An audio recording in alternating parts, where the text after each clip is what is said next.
I guess it's an indie film. No, because it's produced by Tom Hanks, but the vibe is indie. It's the vibe. No, is there's indie, movies like that, you but know? it's not independent. It's Yeah. definitely produced by a studio, and it had a budget. I mean, come on.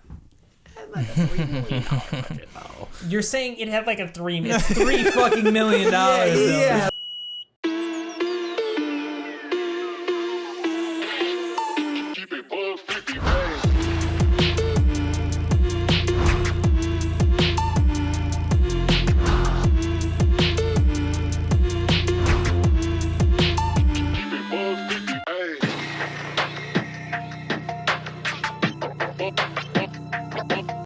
Yo, what it do?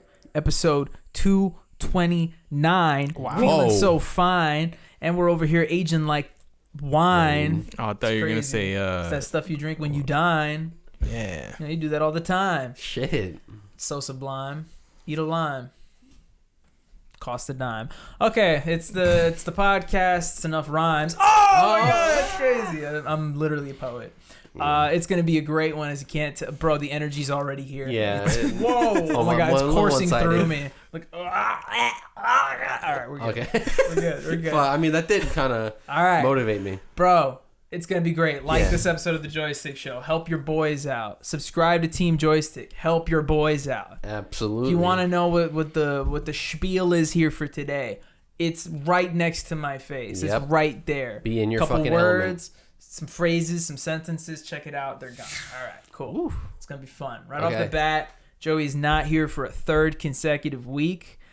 He was gone 2 weeks ago because he was climbing Mount Everest. He was gone last week because he was. Wasn't he on performing his- K2? He's performing. Oh, K2. Yeah, that he is was on the correct. second We have to be one. accurate. If we're gonna lie, we should lie accurately. Hey, this is true. It's true stuff. Last week he was performing for a crowd of 600, and what's Joey doing this time around? Joey's He is doing missionary work in like very northern Canada. yeah. The funny thing about that is you're not far off. Yeah. Actually, I'll leave it at that. But Yeah. you're pretty goddamn fucking Yeah. close. No pun intended. Wow. That being said, yes, Joey is off for the night. He's doing the Lord's work. And speaking of the Lord's work, I want to talk about something that I watched very recently. Oh. Like how I did that one, right? Oh, that was What good. is that? That was real good. A few weeks ago, it's probably like a month and a half, 2 months ago. When did Wicked come out? A bit ago, Yeah, a it's few like- months ago, yeah. Right? So, Dylan saw Wicked, came back, he reported, and that was the first our review we had for an Oscar-nominated film for Best Picture. Yes. So I went, it's only fair that I watch one and I come bring it to the channel and talk about my viewpoint. So I decided that I wanted to watch, technically, and to give her credit, it was Mildred's idea, but Yes. I wanted to watch this movie in particular because I'd heard from a lot of people that this is probably going to be their pick. I dropped my phone. You dropped your phone. Yeah, I'll grab it later. It's fine. This movie's probably going to be their pick for Best Picture. Yes. That's probably going to win. And that movie is Conclave. Yes. So, real quick, to bring everybody up to speed, even people at home, Conclave is a movie that is about a conclave of cardinals that come together in the Vatican City, in the Sistine Chapel, to essentially elect a new pope after the old pope has died, right? And it's pretty interesting because it has like this very political thriller twist on a religious, assignment or whatever, like a religious official. Yeah. But they treat it very seriously. It's praised a lot for how one-to-one it is with like the actual process and how the whole system works. They recreated the Sistine Chapel to a degree to actually film, in that set for the movie. And all in all, it's pretty cool. Ralph Fiennes plays like a detective cardinal who's like basically his job is as running the conclave. He has to look into the pasts of all these other cardinals to see what they've done, and basically like the best one wins at the end of the day, right? But it's a solid movie. Dylan, you saw this movie? I have seen it I didn't watch it all the way through. I saw it in two different segments, sadly, on 2 different days. I didn't want to do it that way. It'd be like that. But yeah, I did see this movie. Before I go forward, what's your 2 cents on Conclave? This is not my type of movie. This is very much a movie that you're like, that classic, like it's going to win an Oscar, but like just even the plot of the movie, you can tell of how much action and movement is in this movie. Yeah. And it's not a lot. I still love the concept. It looks beautiful in the movie. But again, I would not want to rewatch this movie. So it's funny that Dylan says that. I would not want to rewatch this. Because if I were being honest with myself, I think I'd have to give Conclave a 10 out of 10. Yes. But it's not my favorite movie. Yeah. That's the best way I could describe it. It's like you can acknowledge that this movie is a masterpiece. It's a work of art, yeah, for sure. And to a degree, like I like it because I grew up, like having a dad who's super into that whole Catholic stuff. Like I remember whenever the popes were elected, it was like a big fucking thing. Like, oh, I have CNN news on the chimney. Is it gonna be black or white smoke? It was like a whole thing. So to see the actual process and how it's done behind closed doors, it interested me. So I thought it was cool coming from that background. But I could totally see how it's not for everybody else because not everyone's gonna watch this movie like, oh, I want to know how they elect the pope. Nobody gives a shit. Let's be honest. But right. I think it's a really well done movie. The cinematography is amazing. And here was my other hot take with this film. I think it does have good potential to win the Best Picture award at this year's Oscars, but I don't think any actor actually is deserving of an acting award for the film. It's not to say that they're, poor actors. It's just they didn't really do anything super monumental. They looked like a pope. They looked like a cardinal. They looked like cardinal. They had the hat. They had the baldness. Lithgow. Also, in similar news, just to bring Lithgow up, news recently that he's playing Dumbledore in the new Harry Potter series, so that should be interesting. But I got to give Conclave a 10 out of 10. Unlike Dylan, I probably will rewatch it, but not for everybody. But it's a really well done, well-made movie. Can't argue that. Yeah. And I'm gonna swing it over to one other thing real quick. Okay. Because it's in the same universe as movies. Okay, I thought you were going religious on me. And it's on tangent with Oscar nominated and award winning films. We have Shrek. And recently Shrek 5 was teased. Did you guys see that? Yes, I saw the memes about it. I did not actually watch it. Yeah. What's your opinion on this? On to bring everyone up to speed. They released like a little 30-second teaser trailer for the new Shrek movie coming out next year, and they just show brief glimpses of like the main characters, Shrek, Fiona, and Dunkey. And the internet is in an uproar where everybody is like, they killed Shrek. Shrek looks super weird. Yeah. So here's my 2 cents as somebody that doesn't like the Shrek movies. Like I think that he looks like modern animation style-y, like. People say, I saw a lot of people in comments, they were saying that Shrek and Fiona look older. But in my opinion, they look like younger. They look like more cartoony. And I feel like before they looked like they had like more like human features. Okay. And now they're like, animation. I get that. Land. Totally. I like just round heads and everything. I love Shrek. I don't think it's like a masterpiece or anything, but I do understand why people are like, oh, they like. There were some back in the day like teenage girls on Tumblr who made Shrek their fucking personality. You know what I mean? So it is like it does mean a lot to people. So I do understand why people get mad about the animation style and stuff. But I do not give a shit about these animation. Like this is the thing with every fucking show. They're not gonna animate a show or movie from 20 years ago the same exact way. It's fucking impossible. They're not gonna do it. Things are different. The fucking people drawing it are probably different. The computers are different. It's gonna look fucking different. I'm gonna say this. If you're one of those people out there who is in uproar right now because they made Shrek and Dunkey look a little bit different, come here. Shut the fuck up. Yeah, literally. That's what I said. Shit. All right. People are out here comparing this to like when the first Sonic trailer dropped. That was like an egregious shit show. And to be fair, the fans spoke up and they changed it. And now that movie's like gonna have a fourth one. Like it's doing incredibly, right? It's not that big of a change. He looks like fucking Shrek. Donkey looks like Donkey. And if they look older, it's because they're 15 years older. It would make sense, right? Yeah. And like Dylan said, Dylan hits it on the nail. Like as years go on, the technology is going to get better. The animation style is going to look cleaner. Yeah. Look at Toy Story 1 compared to Toy Story 4. They don't look the same at all. But are people complaining? No. Because it was done well. Not only because it was done well, I'd argue it's because those movies have been worked on, more consistently. Yeah, probably that. I think there's just been a large enough gap between 4 and 5 that people are hate watchers. That's it. No one wants to like anything anymore. That's life now, and that's fine. I'm upset about it, but we'll get through it. Another thing I heard was that like people liked it in the Puss in Boots movie, right? And it's the same style from that. So like I don't understand how that's translating this way. Well, as I just recently watched the Puss in Boots movie. I was like 2 years late to that, and that movie was really, really good. It was like a 9 out of 10 film. You watched it right before Conclave. No, that was a couple months ago. But the funny thing is when that movie came out, everybody was talking very highly of it, even though it's the Puss in Boots animated movie. But it was really, really good. But to be fair, that movie's kind of like half and half with the animation style, where some of it feels more traditional, and then a lot of the action sequences and stuff feel more like Spider-Verse-y. It's weird to have to phrase it like that, but a little stop motion-y, more like artistic flair in there. Like has a style, right? Mm-hmm. But I don't think you really see a lot of that from this teaser, because it's just like a 30-second thing of them looking in the magic mirror. It's not enough to really base off of it. So I think when we get an actual trailer, probably in like 6 months, 7 months, you can have more of an opinion. But right now I just think it's fucking stupid to really be this upset over such a minute character difference. Like they look very similar. It's easy. Make them a little more uglier, it's fine. But it's I think that's honestly what people are upset about. People are like, he's a troll, he's not ugly enough, you know, like Meanwhile, I'm watching Shrek 2 like 2 weeks ago with Mildred, and she's like, was I the only one who thought human Shrek was kind of hot?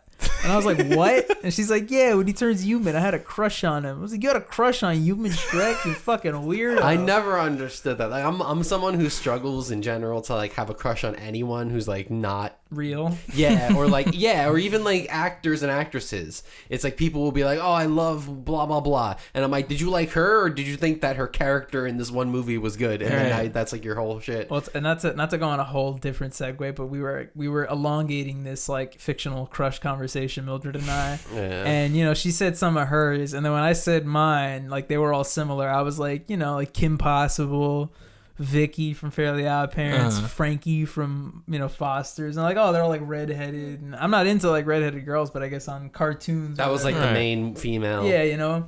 But fucking, I asked Mildred, and she's like, I thought Blue was cute, and I was like, the fucking blue blob, the thing that's like, yeah. I was like, she's like, yeah. I was like, fuck, and she's like, yeah. And Mac, I was like, he's just a square head. I was like, whatever, but fucking, it just made me. I was trolling her. Fuck, man? Fucking Blue, bro, he's hot. Anyway, it's fucking funny. What's up with you, Dom? Oh yes, so I do have this last like week. I feel like I've been exiled in Greece. Not in a bad way, of course, but my fiance's family is in from Greece, so you know, doing all the touristy stuff with them. Mm-hmm. I kind of roasted Joey, I remember a little while back, about how he had to take all of his family to do all the touristy shit, and then I did the exact same thing. But it's fine, because I'd never been to the Statue of Liberty. I went to Ellis Island one fucking time, so it was actually pretty cool to be like, you know, to like, and now like, you know, and I'm being the best tour guide, you know. I'm saying broken sentences in Greece to try to explain shit to these people. And it kind of worked out. They said no to all of my other ideas, which like you know, because it was like my ideas were like, oh, like instead of taking photos here, you take the photos in like LIC or something, and then like give like the skyline background. They're like, no. and I'm like, well, fuck me, I guess, right? I don't know anything. I just live here. But yeah, it was a fun time. I directed one of her cousins to a smoke shop, so that he could buy like cigarette filters, because he rolls his own like cigarettes. But yeah, I mean, shout outs to fucking touristy stuff in Manhattan. Manhattan's pretty cool, man. That's pretty cool. Yeah, I hate on it so much. Everyone was taking photos of the bull's testicles, which is like the weirdest, like the thing that people do in Manhattan that are like, oh, and then like we go to this bakery, and then I'm like, what is it here? Like, I don't know. I guess I'm a Queens coded person. No, yeah, man. My thing with the city is I never like going to the city. Like, if you tell me I have to go to the city, I'm like, fucking hell. But once I'm there, I'm like, this is cool. Yeah, it's sick. Yeah, I like it. I like it a lot. I was also gonna ask, being somebody who's recently been kind of like a tour guide for Greek families, if you could remember the last gyro you had or that you ate, how long ago was that? What do you mean? A gyro. Oh, it's been a while. Really? Yeah, why? It's not like a regular thing? No, so gyro is more like... is that like Greek fast food? It's like Greek, like you're leaving the bar and going home at 3 a.m. Yeah, it's not necessarily like a traditional... So that's what the Greeks view it as. Yeah. Yes, because it's like, not that it's trashy food, but it's like drunk food. If you think of it, think of it as like McDonald's. Like or McChicken. Like, yeah. Or so like, what's like if I don't know if you know this, but like if a Greek person came to New York and wanted to eat at a Greek restaurant, what's something that they would eat? Like a traditional Greek meal. Yeah, so traditional Greek stuff is just like meatballs, kind of. Think of like a meatball, but more like a patty. Think of it that way. Okay. That's very common. We have like think very similar Italian food. I mean, easy stuff. Okay. Tzatziki, like in Greek restaurants and in Greece, tzatziki is like, it's a side dish. It's not a sauce. It's like they literally bring it to your table in like a giant, and you put it on everything. Gotcha. Lamb, obviously. One of my favorite things is pasticcio, which is essentially like lasagna, but the layers are like actual noodles. It's not like the sheet of pasta. Huh. Oh, okay. Oh, interesting. Oh, it's fun. It fucking slaps. That's cool. And like even just like the simple things like potato. Like mostly the thing that Greek food does well is like sides. And like finger foods, like that's where they fucking nail it. I feel. Yeah. But the food's been crazy because like they're like Mariante's dad has been buying like shit in bulk, so like we've been eating like steak and fish and like all this like high quality stuff because he's like, I had to buy like pounds of it, and it's like the same price if you buy like shit meat versus like good meat if it's like a lot. Yeah. So he's just been buying like mad stuff, but yeah, I'm gonna miss them, but I'll see them again in August-ish when I go back to Greece. And yeah. Yeah, the most Greek exposure I get is like one of my friends from middle school. I follow him on Instagram, and he's always in like a Greek like dance group. Yep. And they're doing like the dance in a circle. Yep. The Zambejico. It's Greek exposure I get is when I watch Mamma Mia. Yeah. And even then, you're much better watching My Big Fat Greek Wedding. I don't like it as much. Yeah, I'm gonna be honest. It's not for me. Bobby. Yeah, it's not for me. Bobby. My mom likes him a lot. Bobby. The first. Have you seen this movie, Jerry? Which movie? What do you think he's gonna say, Dylan? My Big Fat Greek Wedding. No. Jerry. Wait, which one is that? It's basically just like a marriage love story of like a Greek woman and a non-Greek guy. I'm gonna. Yeah, you're not gonna know anybody in this movie. No, and that's I guess it's an indie film. No, because it's produced by Tom Hanks, but the vibe is indie. It's the vibe. No, there's indie. movies like that, you but know? It's not independent. It's definitely produced by a studio, and it had a budget. I mean, come on. Like a $3 million budget, though. You're saying it had like a It's $3 fucking million. Yeah, but watch. It's $3 million in like 1999. That goes a long way. You watch bro. the movie and you're like, I don't know, man. It's just like. But I get where you're coming from. It doesn't feel like you're watching like a box office thriller or whatever. There's just something about it that's just kind of like, I don't know. I usually hate movies like that, so that's why I'm so surprised that I liked it. You know. All right, Dylan. So what makes Greek yogurt so Greek? the Greek hour is? I think it's just thicker and better. I don't know what to do, but like Greek ingredients are just fucking, I don't know how to describe it. And then in Greece too, it's like the actual like veggies and fruit and stuff are better too. Yeah. But that's just because they got the good soil over there. Yeah, United States sucks. They got the good lemons. A lemon over there, bro? Have you ever had a lemon with flavor? Shit blew my fucking mind. You eat a lemon and you're like... Right? What the fuck, man? This isn't just tart shit. What's Zeus like? What's he like? You've met him, right? He's pretty cool. Cool guy. Yeah. Chill dude. Mm-hmm. Fucking. More of a Kratos guy. You know? You been up to anything, Jerry? What have I been up to? Fucking nothing. Okay. Glad we got that one off the board. Cool. Got the whole table down. Awesome. I got other stuff to chat about. I do have something to say, but I do want you to talk about the next thing. I have a gift for the podcast, but I would like you to not cut to me during it because I have this. There's a little bit of setup. Okay. Yeah, so I'll do it while you're describing something in a couple of minutes, if that's okay. Okay. Do you want to do it in the middle of the episode or at the end of the episode? Just while you're talking is fine. So I'm just gonna talk. Yeah, go for it, bro. So I'm just gonna talk on camera while Dylan just does something. Yeah. So what were you going to say? But now. the most unnatural shit. I don't want to like talk about something completely different, and then Dylan relates it back to the. Well, whatever. This is kind of on topic. Yeah.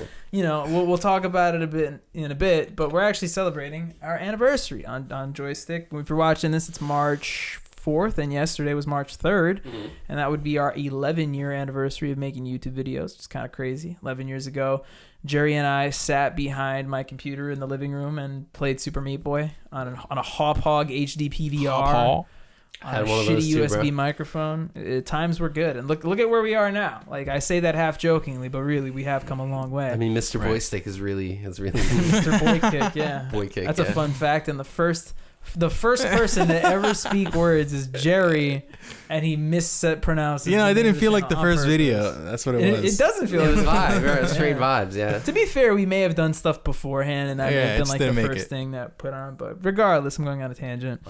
The reason I mentioned that is because when we first started making videos, we had a couple different channels that definitely influenced us, you know. One of those was Game Grumps. We definitely grew up watching a bunch of those. And another channel that has kind of been in the news lately that I've been wanting to talk about for a few weeks but haven't had the chance to is a channel that heavily influenced Mr. Joystick, now Team Joystick, and that's Rooster Teeth. Correct. There was once a time where Dylan, myself, and Jose even would watch Rooster Teeth's videos on a weekly basis and then reconvene every week to talk about them as if they were like television shows. Every Friday was Minecraft. Every Monday was GTA. Come on, bro. Tuesdays was Go. It was like a whole thing. They had Thursday was Versus. They had a programming block. Awu. It was like the golden age was a great time to be had, and that was just Achievement Hunter. That's not even talking about like RT Shorts, the podcast, the you know, all that other. Because I was thinking about that, and I was like, that is the OG podcast. Because in my head, it's like all these other ones, right? It's like Joe Rogan and all like the post. Like, people don't remember. Like, and I'm like, no, it was fucking Rooster Teeth podcast. That was the one. They were like 4th on iTunes in like 2011 or 12. Like, they're the OG podcast. Like, and to be fair,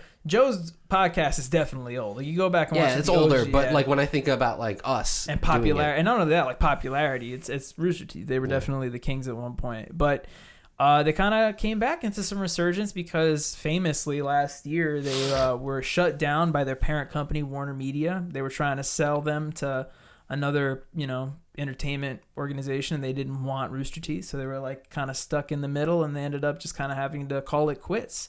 And a shit ton of people lost their jobs. It was a really unfortunate closing to a great channel.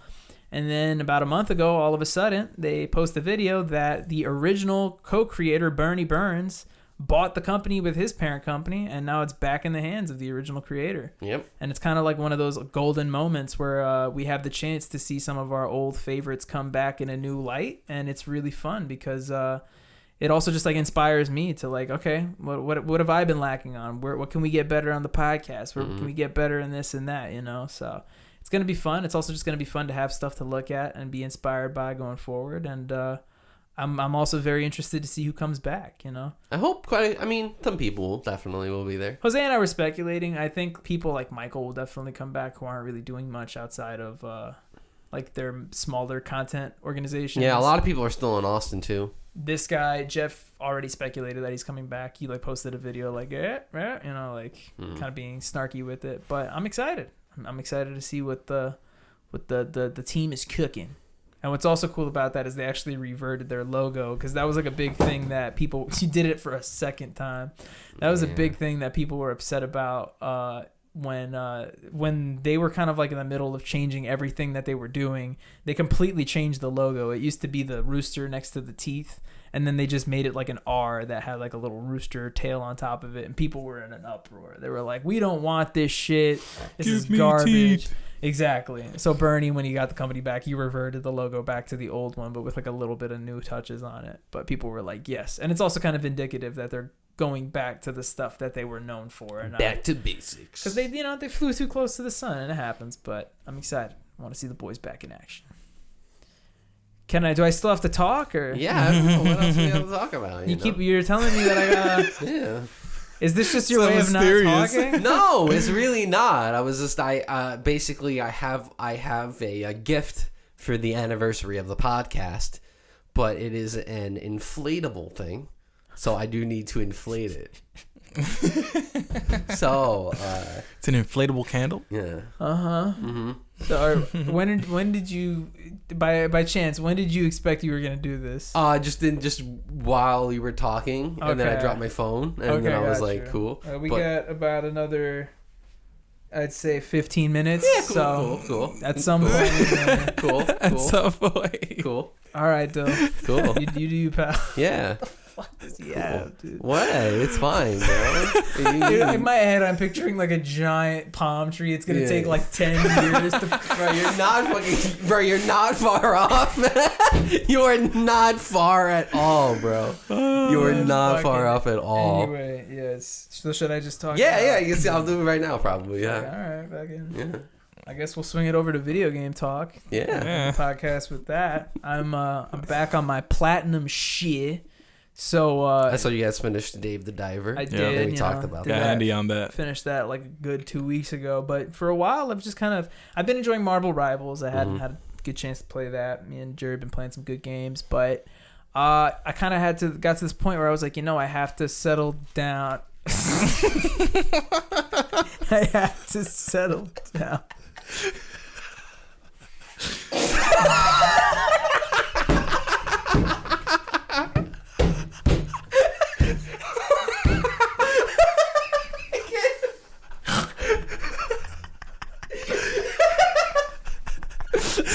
Oh my god. It's like the opposite. You gotta, it's the reverse, bro. Is the airflow going? Bro, it's ironic, bro, that you're blowing it up. It's gonna be me fucking talking in the background, just fucking piston going off. Hold on, let's see. Oh man! Wow, that was fast. He did that in 2 breaths. That's impressive. You got some good lung control. Where did you get this? I got it at a there was like a event going on at the dispensary. I didn't even buy anything. Oh my god! And there's even a a rope you can hang. This is the ones they give these to the smoke shops. Yeah, bro. This is going in a corner somewhere. I think we can either hang it or get a couple of bonks going. Get some bonks. Should have gotten another one so we can get the other team off guard when they throw honest, they only gave me one. I wish they gave me 2. I know. Damn. But anyway, like I was saying before I was so broadly interrupted. Get it? I said I wanted to get back into the platinum horse, get back into some trophy hunting. And I decided I was going to pick a game that just came out on the PS Plus, so I was between 2. I wanted to do High on Life, which is a first-person shooter made by Justin Roiland, the infamous creator of Rick and Morty. It's kind of like a jokey first-person shooter. It doesn't look like it has that troublesome of a platinum. But then I decided to go for a different one. I decided to go for the other game that came out for free that month, and that was Pac-Man World.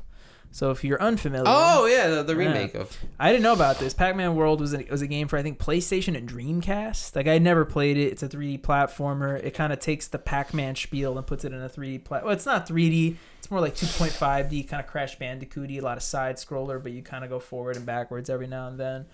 The format of the game is, it's kind of baby game. It gets tricky here and there, but for the most part, it's a pretty easy play. It was fun. I enjoyed it, considering I never played the original. But the reason I bring it up in the first place is because I have gotten all but 2 trophies in the game. Okay. One of the trophies is the game has like these mazes that are similar to the OG Pac-Man, where you have to like get dots and the ghosts chase right, you. you were talking about this. But they have like different gimmicks, like doors will close or like you'll have fire traps and stuff. And there's 36 total. And there's this mode called Marathon mode where you have to complete all 36 in a row. But the good thing about it is you can die and you have as many lives based on the lives you collected in game. And I have like 300. So I can't fail it. It's just a matter of like it's going to take 30 minutes to do. So I have to just sit down one day and crank it out. The other trophy I have not gotten is the hardest trophy in the game. It supposedly makes the platinum a 6 out of 10. And it's considered a trophy killer for some people. And it requires you to play the OG version of Pac-Man, like the arcade Pac-Man, all the way through to stage 9. So you essentially have to beat Pac-Man. So like part of that is you also have to master Pac-Man. You have to be really good at Pac-Man. So I'm like in this weird phase of my life where I never fucking expected, but I'm just learning how to be a Pac-Man. Blinky, he moves like this. Yeah, okay. It's not that nerdy, Jerry, okay? But there are like some interesting things. Like one of the cooler things is you can pause in this version, so you can kind of use that to like strategize routes before, ghosts about to turn on you. Mm-hmm. Also, not a lot of people know, but depending on where the eyes of the ghosts are looking, that determines like where they're going to turn. So if they're looking up, they're going to go up instead of right and stuff like that.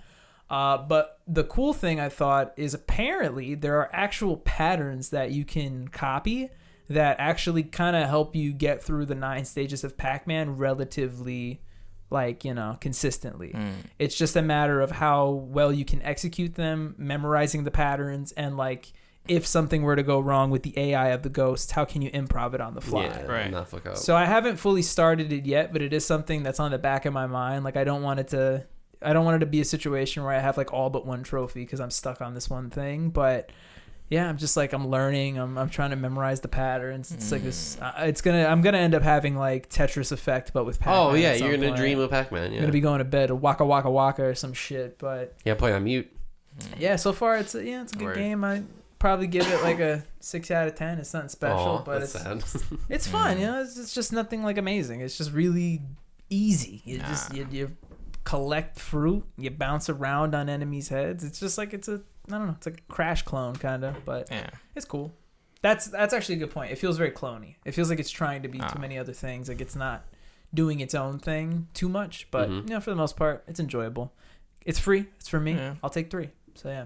Speaking of kind of cloney games, I've been playing the new Dunkey studio game. Oh yeah. Which is Star of Providence. Mm-hmm. It feels like slightly like a Binding of Isaac clone, but like you're a spaceship and you're just like shooting other spaceships and like monsters and stuff.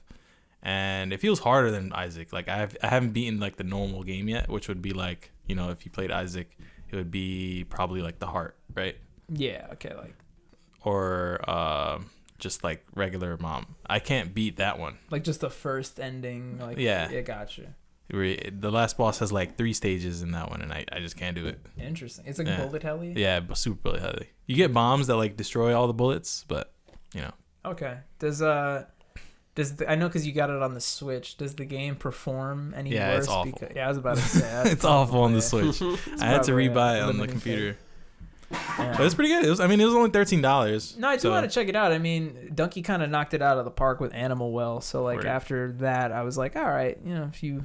And granted, he's not the one making them, but if he distributes another game, I'll definitely check it out. Right. But considering this one's not on PlayStation, or at least not yet, I can't play it. Like I guess I could download it on PC. But yeah, I mean, I can PC gamer. Yeah, I could. I mean, I can give it to you for free if you guys want it, but I don't know if you guys want that. I'll just do the classic watch you play it. Yeah. I'll go to your house. I messaged Rafi for his birthday, and he was like, "Thanks, I miss you." And I was like, "I miss you too. I gotta go to your house and hang out with you guys." So we'll go to Jerry's house and watch Jerry play. I'll remember the name of the game. I kept forgetting myself. The Path to Providence. Yeah. The Eye of Providence. Rhode Island, Providence. Wait, did I get it? Nah. Star Providence. Star of Providence. Fuck. See, he got half of it. I got the other half. Yeah. That's why we're a team. It's actually province. It's what would this podcast be without me or Dylan? Or provinces. It'd be weird. What if it was just me and Jerry and nobody on that side of the table? We still have a 3-camera We're both on the side. We're still on the side. That's actually the best. Like the Joystick podcast, but you're schizophrenic. It just cuts. It's empty. There's nothing. Hey, yeah, right. That's crazy. Dylan. Bro, this is the blank screen. Whenever we finally end this podcast, that's going to be the twist ending. That's going to be... They didn't exist the whole time. It was just Bobby, just in his basement, alone. There's 3 other mics set up and you're just laughing. Oh, shit. All right. Now we can talk about music. What happened to the... Tra-la-la. The joint. Not the fake joint. Woo! Yay. It's time for the jam and yam and bam of the week. Yeah. And also shout outs to Josh Kesselman. We talked about him 2 weeks ago. Josh Kesselman. Yeah, guy who created Raw. We actually talked about that when Jerry was out of the room, so I wouldn't be surprised if Jerry doesn't remember that. What? But anyway, I'm going to go ahead and pick my jam from a little artist, a little known rapper named Jonathan Cole. I think that's what the J stands for, right? It's totally. What does the J actually stand for? Is it Jeremiah? Jermaine. Oh, it's Jermaine. That's right. Joel Cole. I thought it was Jeremiah. It's Joel Cole. Joel Cole. So shout outs to Joel Cole with his new single Clouds. It's actually a cleverly titled song because the C and the S in Clouds are lowercase, so the loud is capitalized, and it's always talking about how he's smoking loud and puffing clouds. You know how. A lot of references to that. You know how. And it's a good song. It's got some good flow in it. It's kind of like his resurgence after coming out relatively unscathed from the Drake Kendrick beef. So shout outs to J. Cole with a good song for Jam of the Week. Nice. My Yam of the Week is Baby Blue by Grayscale, but the reworked version. How is it reworked? I don't know. They basically did an acoustic cover of the song, and it's like a jazz funk fusion. So I think exactly. You know where that's from? Is that from Robots? Where's that from? It's from I think it's from Robots. It's like a jazz funk hybrid. I call it junk. Whatever. I think it is from Robots. Anyway, but yeah, great song. I mean, I didn't expect it. You know, the other two songs on the album are like acoustic, so I was like, oh, there's gonna be an acoustic song, and it fucking wasn't. Fucking banger. Fun fact: a few weeks ago, I had a Jam of the Week that was also called Baby Blue. So look at that. Huh. The common that Eyesore, like there's a lot of songs that have like similar names that you're so he's like, my band was called Baby Blue. Every band has a song called Rockstar. Every band has a song like last week. Every band has a song called Houdini. Yeah, I listened to that song, and the beginning of that song is talking about how every other fucking artist and it's has true. a song You look called it up, Rockstar. and it's like like every other person's got a song called Rockstar. And it's like, true. Okay, that's pretty blunt opening to the song. Yeah. And then even like what was it? Fucking Yeah. Common names, bro. Houdini. I got my song of the fucking week. It's gonna be off an album called Life is Beautiful. It's by Larry June, and it's featuring 2 Chainz. It's their joint album, I think, actually. Yeah, and it's with the Alchemist. Hey. Yeah, and my song of the week is gonna be the first song on the album called Munyon Canyon. Cool. Yeah, it's a very chill song. Let's go. Shout outs to the Bam, the Jam, and the Yam of the week. And not Joey. Not Joey. He's still. What was the line? Doing missionary work in North Canada. He's still up there. Yeah, he's still up there. He's up in Nunavut. Where? Nunavut. Nunavut? Yeah. Is that in Northern Canada? That's like one of the territories. I thought he'd be in like Nova Scotia, you know. Yeah, man, Nova Scotia people know what's up. They're hard to get to, you know. Like that's. Yeah, but I feel like they already are very religious. Like I feel like they already have the Lord. They know what's up. Gotcha. People up in Nunavut pray to like the fucking ice god and shit. Still. Gotcha. Maybe Joey is the ice god. We don't know about this. Shit. You know? Anyway. Thanks for watching the Joystick Show, episode 229. We really appreciate you guys hanging out with us here in the basement as we celebrate our 11-year anniversary. Guys, closing out the 220s. Year 11 is going to be cool. It's going to be a fun one. We got a lot of stuff on the board. We're going to do some podcasts. We're going to do some live action stuff. We got some sketches on the board. We're finally getting into that territory, so stay tuned. Going to start seeing a lot of reels up on YouTube because we're trying to get people to watch us. So that when I say things like this, I'm not just talking to a fucking camera, but I'm actually talking to like more than 15 people at a time. But it'll happen. It'll happen. Yeah, catch us. We're gonna start uploading to Pluby. Catch us to we're uploading. Pluby Plus. We're getting we're putting up 30-second clips on Razzle. Pluby, Razzle. We're gonna have some videos on Janko. Catch us on Vimeo. We're gonna have some videos. It's just like it's Asian lettering. Like I don't even know how to say it. It's like that's the on the Sparkle Network. But anyway, thanks for watching. We really appreciate you. And you know what? Just fucking find somebody that you love, give them a hug, and